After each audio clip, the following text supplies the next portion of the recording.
Most welcome. आज हम पढ़ेंगे time series, analysis of time series and components of time series.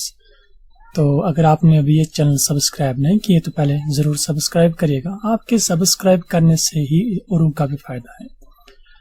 तो ये जो मैं आज पढ़ाऊंगा आपको, इसका आपको रिटर्न इस साइड पे मिलेगा। यहाँ पर आप यूजन जाओगे तो वहाँ पर इसका रिटर्न मैं रखता हूँ। और अगर आपको इसका पीडीएफ चाहिए तो इस वीडियो के डिस्क्रिप्शन में मैंने लिंक दी है अपने फेसबुक पेज की, ये भी इस साइट की भी। वहां पर आप मैसेज डालिए, मैं आपको बताऊंगा या आपको कैसे रिसीव कर सकते। तो पहले हम यहाँ पर लेंगे सीरीज। ये दो वर्ड है, टाइम एंड सीरीज। पहले हम सीरीज आप समझिए। अगर आप मैथमेटिक्स बैकग्राउंड नहीं, पर यहाँ पर सीरीज आपको मैं समझाता हूँ सीरीज क्या है। यहाँ पर देख लीजिए आप, ये मैंने लिखा 1 2 3 4 5 6, ये आपको पता होगा। ये सीरीज है, इसको हम डायरेक्टली बोलेंगे ये सीरीज है।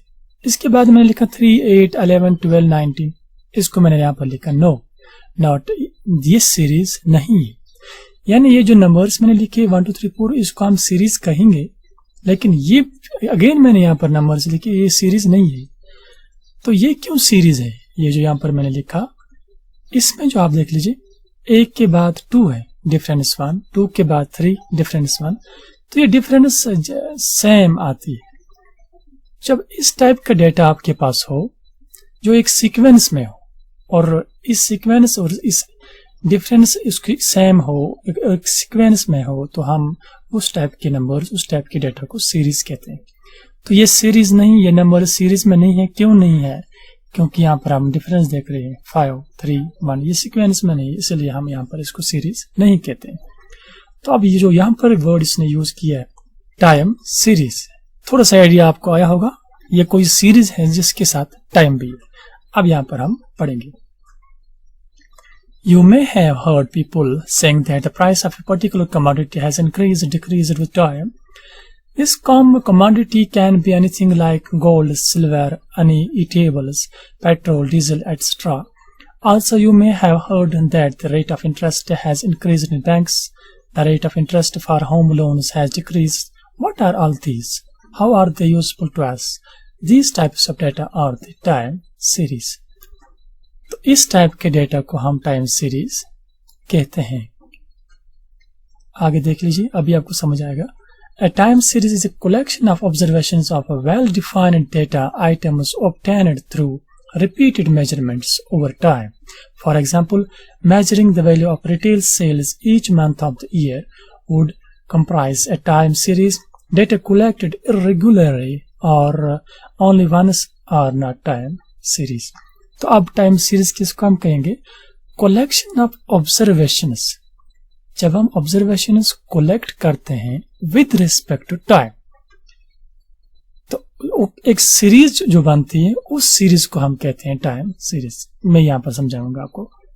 सपोज ये डिस्ट्रिक्ट बारामूला की हम पॉपुलेशन देखना चाहते हैं कि किस ईयर में कितनी पॉपुलेशन बढ़ी है। सपोज 2010 में हमने देखा डिस्ट्रिक्ट बारामूला की पॉपुलेशन, मान लेते हैं 3 लाख थी, 3 लाख। तो 2011 में इसकी पॉपुलेशन 4 लाख। इसके बाद 2012 में डिस्ट्रिक्ट बारामूला की पॉपुलेशन हमारे पास आई 4.5 लाख। इस तरह से 2013 में ये 5 लाख थी, और 2014 में ये 6 लाख, 2015 में ये 9 लाख। तो यहां पर हमने क्या देखा?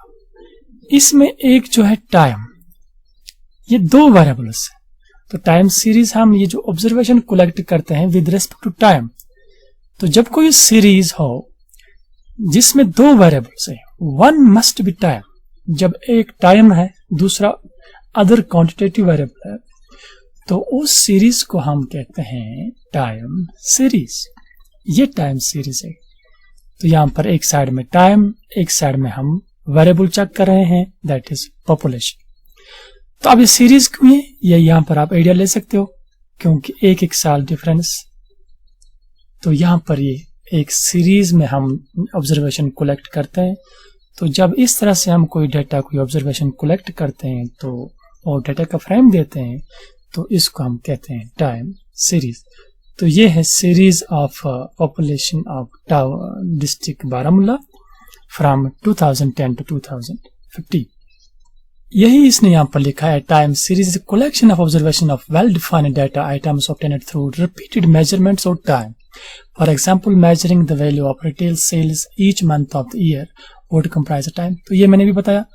तो जब data collect regularly, irregular means अगर हम यहाँ पर रेगुलर बेस पे नहीं करते, यानी 2010 2011 उसके बीच में यहाँ पर छोड़ते हैं, 2010 2013 2018 2000 इस तरह से 20 बीच में कोई रेगुलर एक सिस्टमैटिक तरीके से नहीं कलेक्ट करते इंफॉर्मेशन, तो उसको हम टाइम सीरीज नहीं कहते। तो यही इसने यहाँ पर लिखा है।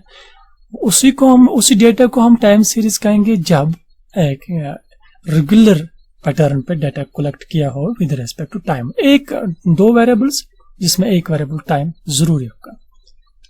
In other words, the arrangement of data in accordance with their time of occurrence is time series. ये इसका अदर यहाँ पर definition है। It is the chronological arrangement of data. Here, time is just a way in which one can relate the entire phenomena to suitable reference points. Time can be hours, days, months, years. तो इस तरह से हम time ले सकते हैं time series में। ये घंटों के हिसाब से भी ले सकते हैं, डेज के हिसाब से भी ले सकते हैं, मंथ्स के हिसाब से भी ले सकते हैं। तो इस तरह से यहाँ पर और एक एग्जांपल मैं देता हूं। अगर हम बारामूला का टेम्परेचर चेक करेंगे जून का 2020, जैसे पहले डे फर्स्ट डे में क्या टेम्परेचर था, फर्स्ट जून को टेम्परेचर क्या था, सेकंड जून को क्या था, थर्ड जून को टेम्परेचर क्या था, फोर्थ जून। तो ये बन गई हमारी series, that is time series. तो ये टाइम सीरीज हम इसका टाइम ले सकते हैं आवर्स के हिसाब से भी, डेज के हिसाब से भी, और मंथ्स के हिसाब से भी, और ईयरली भी ले सकते हैं। तो टाइम सीरीज में हम टाइम इस हिसाब से भी ले सकते हैं। तो ये भी हमारी एक सीरीज बन गई जिसमें एक variable time and second variable is temperature. यही इसने यहां पर लिखा है, time can be hours, days, months और years. A time series depicts the relationship between two variables. Time is one of those variables and the second is any quantitative variable. ये मैंने अभी आपको बताया। टाइम सीरीज में एक time होगा, दूसरा कोई क्वांटिटेटिव वेरिएबल हो सकता है। तो वेरिएबल हम उसी को कहते हैं जो टाइम के हिसाब से चेंज कर रहा है अपनी वैल्यू को। It may be increasing for some and decreasing for some points in time. तो ये था टाइम सीरीज के बारे में ब्रीफ। तो उम्मीद है आपको समझ आया होगा इन 5-6 मिनट्स में। अब आगे चलिए, मैथमेटिकली हम इसको मैथमेटिकली कैसे लिखते हैं। ut is equal to function of t। तो ut is the value of variable, कोई भी वेरिएबल अंडर कंसिडरेशन जिसको हम कंसिडर में लेना चाहते हैं। जैसे यहाँ पर हमारा वेरिएबल यहाँ पर था ये टेम्परेचर, तो यहाँ पर वेरिएबल था हमारा ये पॉपुलेशन। तो इस तरह से यहाँ आपका वेरिएबल कुछ भी हो सकता है। तो ये डिस्ट्रिक्ट बारामूला का हम कवर कर रहे थे। At time t means time के हिसाब से। तो ये इसका mathematical formula T1 T2 T3 T4 and ut अभी मैंने वहां पर आपको समझाया। ये क्या है, ये वेरिएबल्स हैं और एक टाइम है। Why use the variable, t is the time. Now uses of time series. The most important use of studying the time series is that it helps us to predict the future behavior. याद रखिएगा, important point है। Time series क्या काम करता है, क्यों हम time series को यहाँ पर पढ़ते हैं, ये क्या काम करता है फील्ड में, वर्ल्ड में, ये क्या यूजेस क्या है इसका। ये हमें हेल्प करता है कि हम चेक करते हैं, it helps to predict future में क्या होगा किसी भी वेरिएबल के साथ। The variable based on past experience. Past experience देखने के बाद हम फ्यूचर का बता सकते हैं क्या होगा। जैसे ये 10 साल या 15 साल का देखने के बाद पॉपुलेशन बारामूला का देखने के बाद ईयरली हम नेक्स्ट 10 ईयर का प्रेडिक्ट कर सकते हैं कि किस हिसाब से हमारी पॉपुलेशन बढ़ेगी। ये टाइम सीरीज से ही निकालते हैं। इस तरह से अगर टेम्परेचर जून का, इस हिसाब से हम प्रेडिक्ट कर सकते हैं कि किस हिसाब से आगे के 6 दिन का टेम्परेचर हो सकता है। यही इसने यहाँ पर लिखा है कि हम इससे फ्यूचर प्रेडिक्ट करते हैं, फ्यूचर वेरिएबल का क्या होगा। It is helpful for business planning as it help us in comparing the actual current performance with the expected one. For time series, we get to study the past behavior of the phenomena or the variable under consideration. ये इसके uses है। We can compare the changes in the variable of different variables at different times or places. हम compare कर सकते हैं। जैसे यहाँ पर हमने देखा 2020 जून का टेम्परेचर ये है, कुछ डिग्रीज मान लिया हमने, यहाँ 35 38। तो इसको हम अगर ये डाटा हम सीधे कंपेयर करेंगे इन 1920 में क्या था टेम्परेचर जून का 12 महीना, तो हम इससे कंपेयर कर सके दे सकते हैं। ये इसने यहाँ पर लिखा, हम इससे कंपेयर कर सकते हैं। ये था यूजेस ऑफ टाइम सीरीज। अब components of time series, the factors that are responsible for bringing about changes in a time series, also called the components of time series, are as follows. तो जो components, जो important points है जिनसे fluctuation आती है time series में, या about changes in the time series में चेंज होते हैं, जो रिस्पॉन्सिबल है टाइम सीरीज का चेंज होने के लिए, तो उनको हम कहते हैं कंपोनेंट्स ऑफ टाइम सीरीज। ये कौन कौन कंपोनेंट्स, जैसे एक है स्केलर ट्रेंड और जर्नल ट्रेंड्स और लॉन्ग टर्म ट्रेंड्स, तो ये एक ही नाम है इन तीनों का। इस तरह से सीजनल मोमेंट्स वेरिएशंस, ये दूसरा कंपोनेंट है। तीसरा cyclical moments variations, periodic changes, ये भी इसका नाम है। वेरिएशंस भी मोमेंट्स भी कह सकते हैं। इर्रेगुलर फ्लक्चुएशंस, रैंडम फ्लक्चुएशंस और मोमेंट्स, ये तीनों एक ही, कुछ बुक्स पे इस तरह से नाम होगा, तो कुछ बुक्स पे यहाँ पर साइक्लिक मोमेंट्स, वेरिएशंस हो सकता है या पीरियोडिक चेंजेस। ये 4 कंपोनेंट्स है टाइम सीरीज के। तो अब हम स्केलर ट्रेंड को पहले देखते हैं। स्केलर ट्रेंड्स और जर्नल ट्रेंड्स और लॉन्ग टर्म ट्रेंड्स।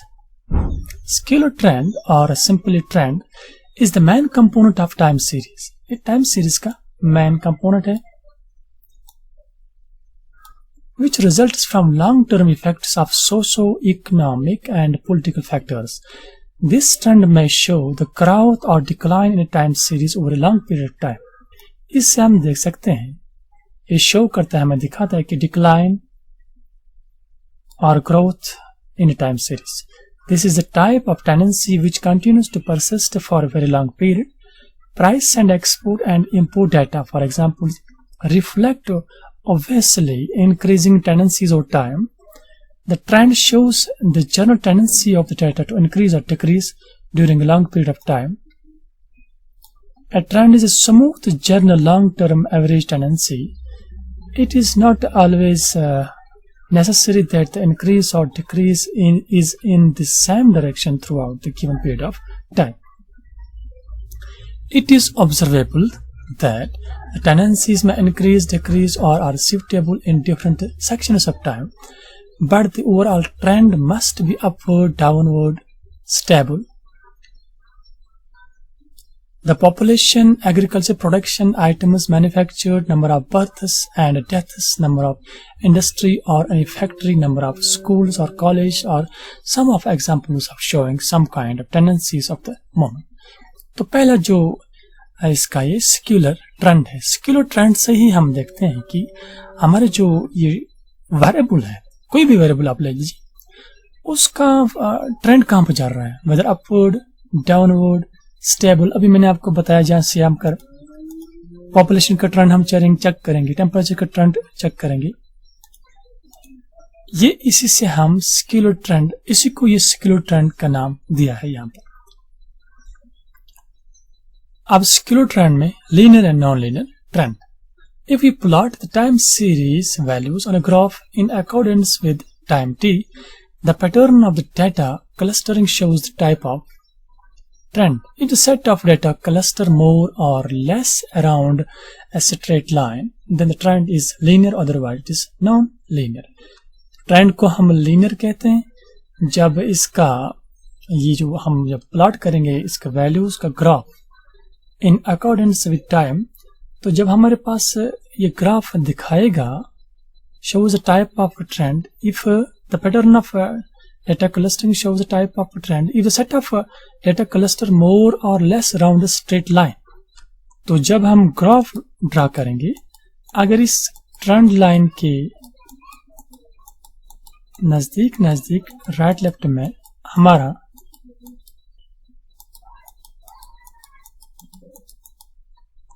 ग्राफ रहेगा तो हम इसको कहेंगे linear. Otherwise if you beyond यानी इसके राइट में या अपवर्ड में इसके स्ट्रेट लाइन के इर्द गिर्द नहीं रहेगा तो उस टाइम हम इसको कहते हैं नॉन लीनियर। तो इसी को इसने यहाँ पर लिखा है linear and non linear trend, इसको याद रखिएगा। सीजनल ट्रेंड्स, अब इसके बाद दूसरा component seasonal trends. These are short-term moments occurring in data due to season factors. Season factor से जो भी टाइम सीरीज पे असर पड़ता है तो वो पूरा हम सीजनल ट्रेंड का उसका नाम दिया है हमने, उसको हम उस ट्रेंड को हम कहते हैं सीजनल ट्रेंड। जैसे the short term is generally considered as a period in which changes occur in a time series with the variations in weather or festivities. For example, it is commonly observed that the consumption of ice cream during summer is generally high, and hence an ice cream leader sale would be higher in some months of the year, while relatively lower during winter months. तो यहाँ easily आप समझ सकते हो कि ice cream का बढ़ता है डिमांड कब, गर्मियों में, कुछ मंथ्स, ईयर के कुछ मंथ्स में। वो कैसे, उसकी डिमांड कैसे बढ़ती है, उसका सीजन का फैक्टर वहां पर आता है। सीजन के चेंज होने से जब टेम्परेचर बढ़ता है तो उसकी डिमांड बढ़ेगी। तो दिसंबर में आइसक्रीम की डिमांड ऑटोमेटिकली या तो जीरो हो जाती है या कम ही हो जाती है। Employment, output, export etcetera are subject to change due to variations in the weather. Similarly the sale of the garments, umbrellas, greetings, ये यहाँ पर एग्जांपल्स दिए हैं किन किन चीजों पे ये हम किस तरह से सीजन ये इस पे ट्रेंड पे इफेक्ट डालता है टाइम सीरीज पे। And fireworks are subject to large variations during festivals like Valentine's Day, Eid, Christmas, New Year's.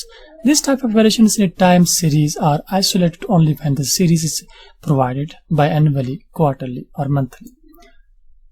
तो ये आप यहाँ पर आपको समझ आया होगा कि सीजनल इफेक्ट कैसे पड़ता है टाइम सीरीज पे। These variations come into play either because of the natural force or man-made conventions. तो ये जो वेरिएशंस इस टाइम सीरीज में आती है ये तो नेचुरली आ सकता है क्योंकि जून के मंथ में गर्मी नेचुरली बढ़ती है और दिसंबर के मंथ में सर्दी ये नेचुरली आती है, किसी के मैन मेड नहीं है ये। तो उससे हमारा इस टाइम सीरीज पे असर पड़ता है। और इसके बाद ये मैन मेड भी हो सकता है, जैसे फेस्टिवल्स होंगे या कोई त्यौहार होगा या कोई मेला लगेगा, वहां पर भी उससे भी हमारा इस टाइम सीरीज का ट्रेंड चेंज होता है। various seasons or climate conditions play an important role in seasonal variations, such as production of crops depends on seasons, the sale of umbrella and raincoats in the rainy season, and the sale of electric fans and AC shoots up in summer seasons. तो ये आप खुद समझ सकते हो, ACs का cell बढ़ती है गर्मियों में, इस तरह से अम्ब्रेला की सेल बढ़ती है जब बारिश होगी। तो इस पूरे ये जो इस सीजनल इफेक्ट इस हमारी टाइम सीरीज पे पड़ता है इसको हम कहते हैं सीजनल ट्रेंड्स और वेरिएशंस। इसके बाद तीसरा साइक्लिक मोमेंट्स वेरिएशंस। अब साइक्लिक मोमेंट्स कौन से वेरिएशंस है जो टाइम सीरीज पे असर डालती है? The variations in a time series which operate themselves over a span of more than 1 year are the cyclic variations. This oscillatory moment has a period of oscillation of more than 1 year. One complete period is a cycle. This cyclic moment is sometimes called the business cycle. So one complete year में जो change होती है yearly, आगे अभी देखोगे आप, these are long term oscillations occurring in time series. Those oscillations are mostly observed in economic data, and the periods of such oscillations are generally extended from 5 to 12 years or more. These oscillations are associated with the well-known business cycles. These cycle moments can be studied provided a long series of measurements free from irregular functions is. It is a four-phase cycle comprising of the phase of prosperity, recession, depression, and recovery. The cycle variations may be regular or not periodic. The upswings and the downswings in business depends upon the joint nature of the economic forces and the interaction between them. तो ये है variations, cyclic variations जो more than 1 year जिनका period है, और cycle आते हैं, cycle आने के बाद टाइम सीरीज पे असर डालती है, तो जिसकी वजह से ये कंपोनेंट टाइम सीरीज का कंपोनेंट है, जिससे टाइम सीरीज पे चेंज आती है। अब इसके बाद नेक्स्ट इर्रेगुलर मोमेंट्स, फ्लक्चुएशंस, इनको रैंडम फ्लक्चुएशन भी कहते हैं। These are sudden changes occurring in a time series which are unlikely to be repeated. जैसे कभी अचानक ये ऐसे चेंज आती है, जैसे मैं आपको बताता हूँ, कभी जब अर्थक्वेक्स आते हैं तो अर्थक्वेक्स इर्रेगुलर आते हैं, रैंडमली कभी आ सकता है, साल में 4 बार से आ सकता है, 20 बार भी आ सकते हैं, साल में कभी अर्थक्वेक हो भी नहीं सकता है। तो ऐसे चांसेस हैं जो वेरिएशंस इर्रेगुलर आती है, इरेगुलर वेरिएशंस आती है, जिस उन वेरिएशंस को हम कहते हैं यहाँ पर रैंडम वेरिएशंस या फ्लक्चुएशंस, जिनसे टाइम सीरीज पे असर पड़ता है। तो वही इरेगुलर मोमेंट्स में यहाँ पर लिया है उन्होंने। These are the sudden changes occurring in a time series which are unlikely to be repeated. They are components of a time series which cannot be explained by a trend, seasonal, cyclic moments. तो ना हम इसको cyclic moments में लेते हैं, ना seasonal लेते हैं, ना कोई ट्रेंड में लेते हैं। तो ये तीनों ये वाली कंपोनेंट जो ये इससे डिफरेंट है। These variations are sometimes called residual or random components. These ये नाम याद रखिएगा, random components. These variations, though accidental in nature, can cause a continual change in the trends, seasons and cyclic oscillations during the forthcoming period. Floods, जैसे सैलाब कभी आता है, अचानक आ सकता है, फायर, आग लग गया, earthquakes, revolutions, epidemics, strikes are the root cause of such irregularities. तो ये इसकी एग्जांपल्स हैं कि ये कौन कौन से वेरिएशंस आते हैं जिनसे हमारा टाइम सीरीज में चेंज आती है, हमारे वेरिएबल में चेंज आती है।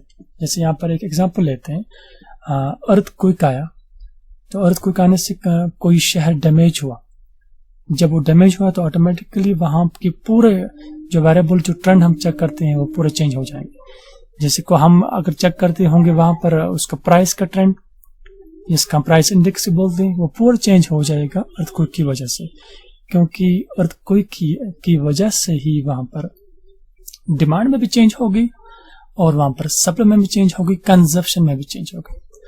तो ये इरेगुलर मोमेंट्स में आते हैं, irregular component of time series. They are not regular variations. तो ये रेगुलर नहीं है। क्यों नहीं रेगुलर है? क्योंकि ये कभी अचानक आ सकती है, एंड आर प्योरली रैंडम और irregular. These fluctuations are unforeseen, uncontrollable, unpredictable and are erratic. तो ये वो फ्लक्चुएशंस है जिनको हम प्रोडिक्ट नहीं कर सकते हैं। हम नहीं बता सकते हैं कि अर्थक्वेक कब आएगा, जैसे फ्लड कब आएगा। These forces are earthquakes, war, flood, famine and any other disaster. तो ये थे 4 कंपोनेंट्स। तो पहला कंपोनेंट था स्केलर ट्रेंड, जनरल ट्रेंड्स और लॉन्ग टर्म ट्रेंड्स। तो ये पहला कंपोनेंट है जिससे हमारे टाइम सीरीज का trend shows the growth decline in time series over long period time. तो इसी का linear and non linear trend अभी मैंने आपको बताया कैसे हम देखते हैं। तो दूसरा जो कंपोनेंट है सीजनल ट्रेंड्स, सीजन की वजह से हमारे टाइम सीरीज का ट्रेंड कैसे चेंज हो जाता है सीजनल वेरिएशन से। ये भी हमने पढ़ा। इसके बाद साइक्लिक मोमेंट्स आते हैं जो पीरियड के आते हैं, पीरियड के बेसिस पे, वो भी हमने पढ़ा यहाँ पर, वो कैसे हमारे टाइम सीरीज का चेंज करते हैं। इसके बाद इर्रेगुलर मोमेंट्स, रैंडम फ्लक्चुएशंस, वो भी हमने पढ़ा कि ये किस तरह से आते हैं और किस तरह से ये कंपोनेंट टाइम सीरीज में चेंज लाता है। तो ये थे 4 कंपोनेंट्स ऑफ टाइम सीरीज जिनको हमने ब्रीफली यहाँ कवर किया। तो अब mathematical model for time series, mathematically हम इसको कैसे लिखते हैं, yt is equal to function of t या ut is equal to function of t, अभी मैंने आपको बताया। तो where yt is the value of variable and function of t over time के हिसाब से किस तरह से चेंज आती है, मैंने पहले ही आपको बताया। वहां पर ut था, यहाँ पर yt लिया मैंने। अब models, additive model for time series, ये है टाइम सीरीज का एडिटिव मॉडल, याद रखिएगा इसको। If yt is time series value at time t, tt, st, ct, ये है trend variation, seasonal variation and cyclic variation and random variation या irregular variations are the trend value, seasonal, cyclic and random fluctuations at time t respectively. According to the additive model, a time series can be expressed at, तो additive model में हम time series इस तरह से express कर सकते हैं। ये 4 क्या है, ये हमारे इसके कंपोनेंट्स है, टाइम सीरीज के कंपोनेंट्स जिनसे जो चेंज लाते हैं इस वेरिएबल में, ये एडिटिव मॉडल है। इस तरह से multiplicative model for time series, ये trend value into seasonal into cyclic या periodic changes into random changes, random variations, ये हमारा multiplicative model of time series. इसके बाद मिक्सड मॉडल मीन्स जिसमें एडिटिव हो, मल्टीप्लिकेशन भी हो, जैसे time series trend plus seasonal variations plus cyclic variations multiply by random variations, ये एडिटिव मॉडल। तो इसके बाद हमने अब पढ़ना है मेजर ऑफ ट्रेंड। इसको हम मेजर कैसे कर सकते हैं इस ट्रेंड को, ये मैं नेक्स्ट क्लास में आपको पढ़ाऊंगा। तो ये था brief about quick information about the time series।